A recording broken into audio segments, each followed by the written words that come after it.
to be part of this. This is a part of me, and thank you. I'd like to say thank you to Father Greg and his gigantic heart. There's hardly room for any of us in here with his heart. And I want to speak to the fact that I believe that this room is filled with God, and that you are heroes to me, and I admire you. Because when you step through these doors, and you decide to be a part of this family, you've made a decision to transcend and to leave darkness behind. And it takes a champion to make that decision. And I really want to speak to the fact that I've had some challenges in the last couple of years myself. Ultimately, I believe that suffering leads to salvation. And in fact, it's the only way.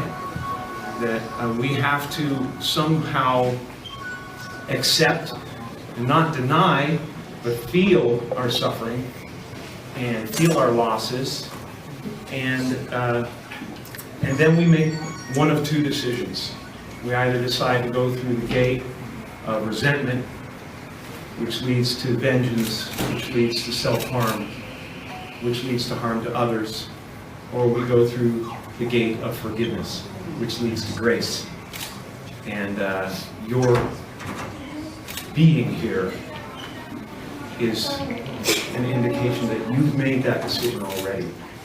You've made the decision to walk through the gate of forgiveness to grace, just as Christ did on the cross. He suffered terribly, and he was broken by it to the point of doubt and a feeling of absolute abandonment, which all of you felt. And then there was a decision to be made. And the decision was to look upon the people who were causing that suffering, or the situation that was causing that suffering, with compassion and with forgiveness. And that's what opens the gates of heaven for all of us. So I wish that for all of you. I wish that for myself. I know that, no matter what I've suffered, most of you have suffered worse than that. But that's why I admire you, because you're here, and you will have grace, because this decision has been made. So I'm so glad to be with you, and to be a part of this. Thank you, Father Greg. Thank you, John.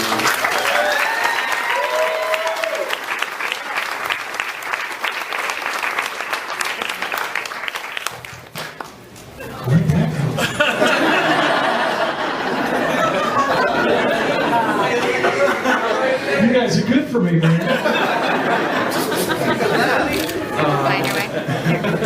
And I want to say something about the program that we're introducing here. I know that it's kind of an odd thing to consider. It shouldn't be, but it's a very strange concept to most people, and especially to people that have suffered trauma and have trust issues or whatever.